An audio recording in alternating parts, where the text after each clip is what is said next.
Irugur to Podanur சுமார் 11 kilometre தூரத்திற்கு 278 கோடி அளவிலே இப்போ இருக்கிற ரயில் பாதையை 2 மடங்கு இல்லாமல் 4 வழி தடமாக செய்வதற்காக ஒரு திட்டத்தை அறிவித்திருக்கிறார்கள்.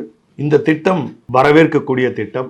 கோவைக்கு மட்டுமல்ல, கேரளத்துக்கும் மேற்கு பகுதியில் உள்ள தமிழ்நாட்டிற்குள்ள தொடர்பை அதிகரிக்கக்கூடிய இந்த திட்டத்தை எங்கள் தொழில் வர்த்தக சபை வரவேற்கிறது. இந்த 4 வழி சாலை செய்வதனால் இங்குள்ள பொருளாதாரமும் தொழில் வளர்ச்சியும் சரக்குகள் அனுப்புவதற்குள்ள மிகப்பெரிய ஒரு சுலபமாக முறையாக இது தொடரும் என்று எங்களுடைய கருத்து. இப்பொழுது ஆல்மோஸ்ட் ஒரு 30 லட்சம் டன் அந்த அளவிற்கு தொழில் வர்த்தகங்கள் இங்கு நடக்கிறது என்றால், இந்த ரயில்வே லைன் 4 வழி சாலையாக மார்க்கின்ற பொழுது இது 2 மடங்கு அதிகரித்து பொருளாதாரத்தை வளரக்கூடிய அளவிற்கு இருக்கும் என்று நாங்கள் நம்புகிறோம். இப்போ இருக்கிற கெப்பாசிட்டி பார்த்திங்கன்னா ஆல்மோஸ்ட் ஒரு 60% கெப்பாசிட்டி தான் நம்ம அந்த ரயில்வே லைனை யூஸ் பண்ணுறோம்.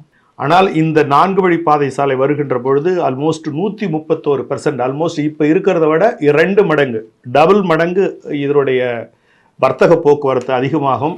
இந்த தொழில் வளர்ச்சி கேரள மாநிலம் மேற்கு பகுதியில் உள்ள தமிழகத்தை கோயம்புத்தூர், ஈரோடு, சேலம் போன்ற இந்த நீலகிரி பகுதிகளில் உள்ள பகுதிகளுடைய தொழில் துறையை மேம்படுத்தக்கூடிய மிக நல்ல திட்டம் என்பதை நாங்கள் மகிழ்ச்சியாக தெரிவித்துக் கொண்டு நன்றியும் தெரிவித்துக் கொள்கிறோம்.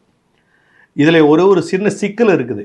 என்னென்னா, இப்போ இந்த இருகூர் டு போத்தனூர் 12 கிலோமீட்டர் தூரம் நீங்கள் ரயில்வே லைன் டெவலப் பண்ணிட்டீங்கன்னா, பேசஞ்சர் ட்ரெயின்ஸ் பயணிகள் பயணிக்கக்கூடிய ரயில்வே துறை கோயம்புத்தூர் நார்த்து, கோயம்புத்தூர் ஜங்ஷன், போத்தனூர் வழியாக செல்லக்கூடிய இப்பொழுது இருக்கிற ரயில் வர போக்குவரத்து, பேசஞ்சர் போக்குவரத்து, பயணிகள் பயணிக்கக்கூடிய ட்ரெயினை இதை மாற்றி அமைக்காமல் இருக்க வேண்டும் என்பது மிக முக்கியமான இது கோரிக்கையாக நாங்கள் வைக்கிறோம்.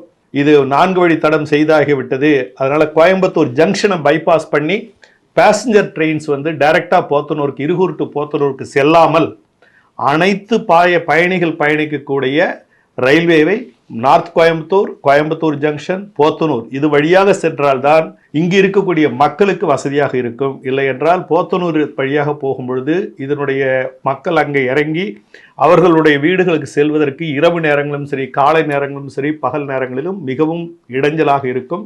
ஆகையால் மிக முக்கியமாக ரயில்வே துறைக்கு எங்களுடைய கோரிக்கை என்னவென்றால், இந்த Podanur to Irugur rail doubling பண்ணுவதனால் பயணிகள் பயணிக்கக்கூடிய ரயில்வேவை மாற்றாமல் இருக்க வேண்டும் என்பது எங்களுடைய தாழ்மையான கோரிக்கை. இதை கண்டிப்பாக அவர்கள் அமல் செலுத்த வேண்டும் என்று கேட்டுக்கொள்கிறோம். இந்த போத்தனூர் இருகூர் ரயில்வே சீரமைப்பு இதனால் ஆல்மோஸ்ட் இப்போ இருக்கிற பயணிகள் ட்ரெயினோட இன்னும் 15 ரயில்கள் அதிகமாக விடக்கூடிய வாய்ப்புகள் இருக்கிறது.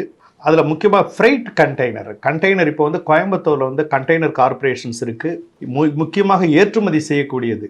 அப்போ கொச்சின் போர்ட் கோயம்புத்தூருக்கு அருகாமையில் இருக்கிறது. இப்பொழுது அந்த ரயில்வே லிங்க் இல்லாததுனால நிறைய ஏற்றுமதி பொருட்கள் தூத்துக்குடி துறைமுகத்திற்கு செல்ல வேண்டியதாக இருக்கிறது. இதை குறைத்து இப்பொழுது கொச்சின் துறைமுகத்திற்கு அதிகமாக போக்குவரத்து செய்யக்கூடியது container corporation to Cochin port, டைரெக்டாக போர்ட்டுக்குள்ளே போகிற மாதிரி இந்த வசதிகள் செய்யப்படுறதுனால இப்போ ஆல்மோஸ்ட் 3.12 மில்லியன் நம்ம பண்ணக்கூடிய capacity will add almost 11.77 million ton கெப்பாசிட்டிக்கு இதை இன்க்ரீஸ் பண்ணக்கூடிய வாய்ப்பு இருக்குது. அதில் ஏற்றுமதிக்கு மிக இந்த தடம் இந்த 12 கிலோமீட்டர் இருகூர் டு போத்தனூர் இந்த ரயில்வே லைனுடைய expansion will help additionally improve the export and as well as increase the passenger trains, and also it will help the Cochin port to get almost all the export from this western region of Tamil Nadu as well as in Kerala, and connectivity up to Trivandrum to entire nations. Kanyakumari to ட்ரிவாண்ட்ரத்திலிருந்து India பூராவுக்கு போகிற link இதுதான் main link.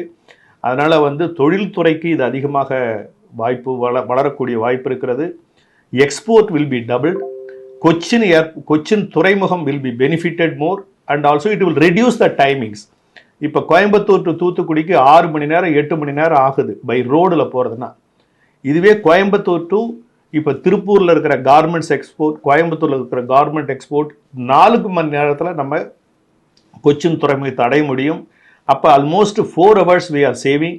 and the export will reach the destination in a record time. That will reduce our freight, that will reduce our time, that will encourage the more exporters to bank on this region.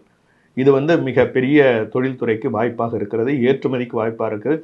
இன்னும் 15 பயணிகள் பயக்கக்கூடிய passenger train வர்றதுனால more traffic and more people will transmit through the train. இது ரொம்ப பயணிக்கும்.